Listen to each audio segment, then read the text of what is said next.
जय श्री राधे कृष्णा। हिंदू धर्म में एकादशी का विशेष महत्व है।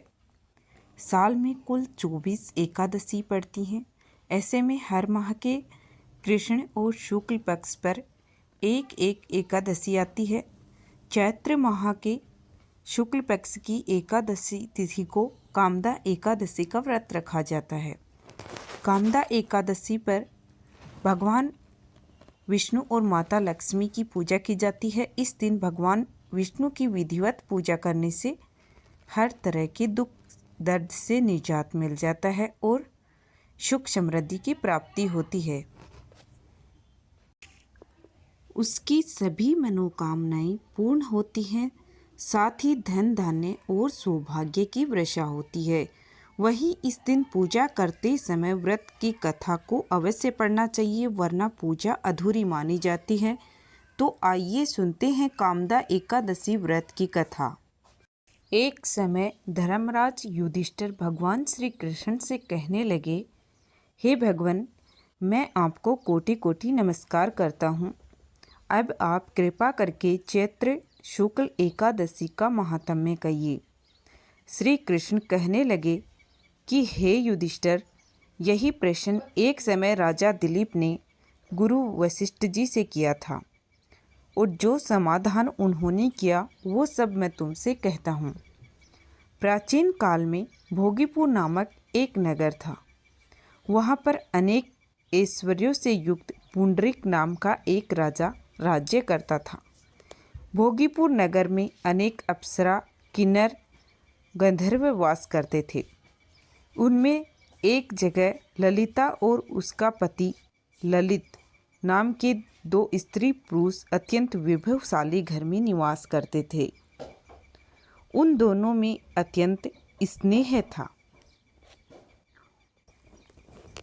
एक समय पुंडरीक की सभा में अन्य गंधर्वों सहित ललित भी गान कर रहा था। गाते गाते उसको अपनी प्रिय ललिता का ध्यान आ गया और उसका स्वर भंग होने के कारण गाने का स्वरूप बिगड़ गया। ललित के मन के भाव जानकर काकरोट नामक नाग ने पदभंग होने का कारण राजा से कह दिया। तब पुंडरीक ने क्रोधपूर्वक कहा कि तू मेरे सामने गाता हुआ अपनी स्त्री का स्मरण कर रहा है। तू राक्षस बनकर अपने किए कर्म का फल भोग। पुंडरीक के श्राप से ललित उसी क्षण महाकाय विशाल राक्षस हो गया। इस प्रकार राक्षस होकर वह अनेक प्रकार के दुख भोगने लगा। जब उसकी प्रियतमा ललिता को यह वृतांत मालूम हुआ तो उसे अत्यंत खेद हुआ। वह अपने पति के उद्धार का यत्न सोचने लगी। वह राक्षस अनेक प्रकार के घोर दुख सहता हुआ घने वनों में रहने लगा। उसकी स्त्री उसके पीछे पीछे जाती और विलाप करती रहती। एक बार ललिता अपने पति के पीछे घूमती घूमती विंध्याचल पर्वत पर पहुंच गई, जहाँ पर श्रृंगी ऋषि का आश्रम था। ललिता शीघ्र ही श्रृंगी ऋषि के आश्रम में गई। वहाँ जाकर विनीत भाव से प्रार्थना करने लगी। उसे देखकर श्रृंगी ऋषि बोले कि हे शुभंगे, तुम कौन हो और यहाँ किस लिए आई हो? ललिता बोली कि हे मुनि, मेरा नाम ललिता है। मेरा पति राजा पुंडरीक के श्राप से विशालकाय राक्षस हो गया। इसका मुझको महान दुख है। उसके उद्धार का कोई उपाय आप बतलाइए। श्रृंगी ऋषि बोले, हे गंधर्व कन्या, अब चैत्र शुक्ल एकादशी आने वाली है, जिसका नाम कामदा एकादशी है।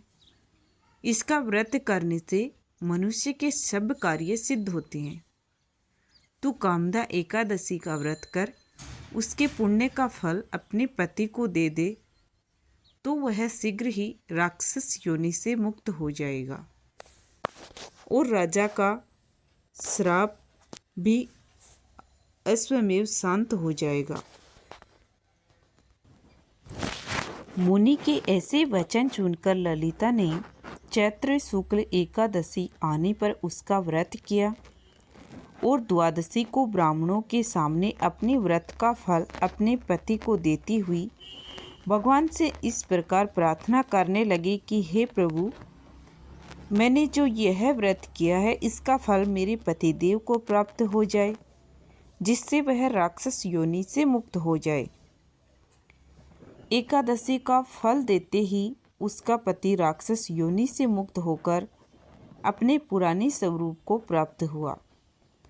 फिर अनेक सुंदर वस्त्राभूषणों से युक्त होकर ललिता के साथ विहार करने लगा।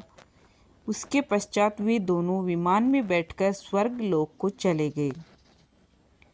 वशिष्ठ मुनि कहने लगे कि हे राजन, इस व्रत को विधि पूर्वक करने से समस्त पाप नष्ट हो जाते हैं, राक्षस आदि की योनि भी छूट जाती है। संसार में इसके बराबर कोई और दूसरा व्रत नहीं है।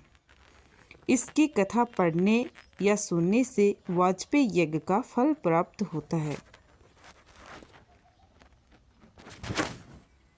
मुझे उम्मीद है कि आपको कामदा एकादशी व्रत की यह कथा अच्छी लगी होगी। आपको कथा अच्छी लगी हो तो व्रत विधि और कथा चैनल को आप सब्सक्राइब कर लीजिए, ताकि आपको कथा से संबंधित, व्रत विधि से संबंधित जानकारियाँ इसी चैनल पर उपलब्ध होती रहे।